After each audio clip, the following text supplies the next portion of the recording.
Welcome to the presentation of our project on constructing a low-cost breast phantom for sonographic tumor detection. Breast cancer is by far the most common cancer in women, so we wanted to spread some awareness about the significance of early detection examinations by a physician or self-palpation. Mammographically examinations are still the gold standard in detecting breast tumor.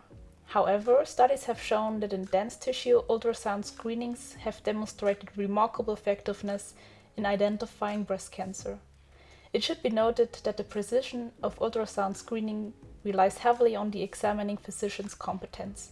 Therefore, we decided to create breast phantoms to provide consistent and standardized training options in the use of ultrasound screenings for students and physicians. In the end of our preparation and pre-research stage, we were able to elaborate a scheme which describes the construction of our breast model. You can pause the video to have a better look, but in conclusion we wanted to use 3D printed casts in which we fill in silicones with different densities to resemble real breast tissues.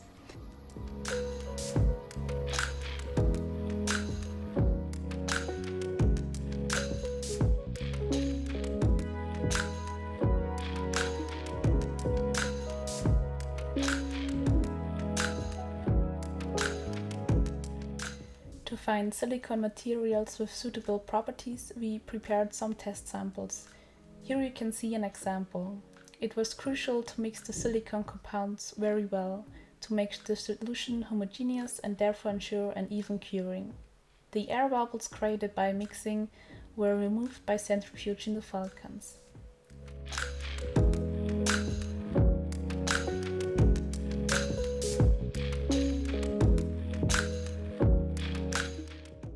Afterwards, the solution was poured into petri dishes to harden.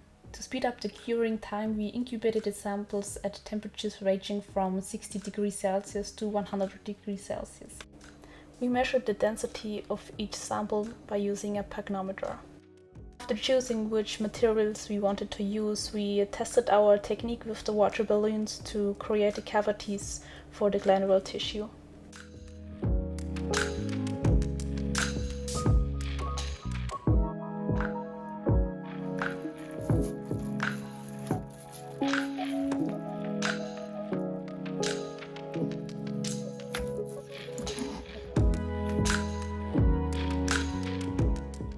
While doing an ultrasound test on our silicone models, we learned that the differences in the densities of the silicones wasn't large enough. Hence, our ultrasound images didn't quite resemble real tissue.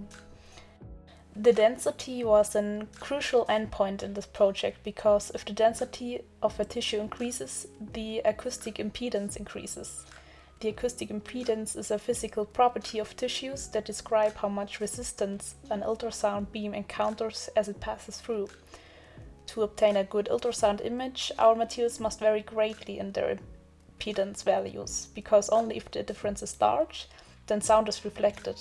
The best way to describe it is like this. If you yell into a cave, you expect an echo to return to you. The sound wave in the air meets the dense rock and it vibrates back to you. The sound wave does not just pass into the rock due to the difference of impedance.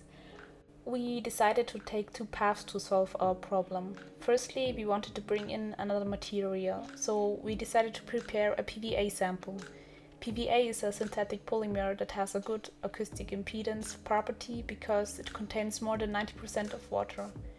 As you can see here in the ultrasound image, it resembles the real tissue quite well.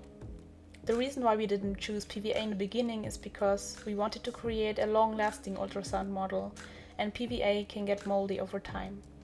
Unfortunately, we didn't have enough time to complete a full model containing PVA. Secondly, we wanted to improve our silicone models by using graphite powder. Knowing that graphite powder can affect the contrast in the ultrasound image, we decided to use different concentrations of graphite to construct our new model. And in the ultrasound you can see there are some improvements and some structures can be distinguished. In addition, we also wanted to prepare a colored breast model to visualize the different structures inside the phantom, as you can see here. In summary, our models have potential to act as training models for ultrasound examinations, but some optimizations to the respective materials are still necessary in order to be able to imitate human breast tissue even better.